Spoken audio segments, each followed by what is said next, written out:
नाशिकच्या कश्यपी धरणामध्ये बुडून चौघांचा दुर्दैवी मृत्यू झाला। सुट्टीसाठी कश्यपी धरण परिसरात गेलेले असताना दुर्दैवी दुर्घटना घडली।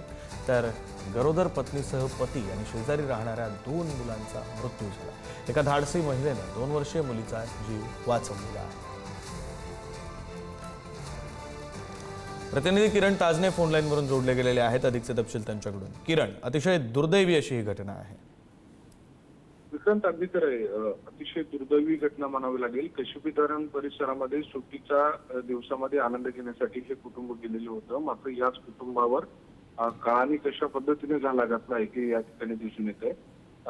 महत्वाची बाब म्हणजे या सगळ्या दरम्यान एका 2 वर्षीय मुलाचा जीव वाचलेला आहे। मात्र इतर जे 4 जण आहेत त्यांचा दुर्दैवी यामध्ये मृत्यू झालेला आहे। यामध्ये सचिन ठोंबरे यांची जी पत्नी होती ती गरोदर होती, तिचा देखील यामध्ये मृत्यू झालेला आहे।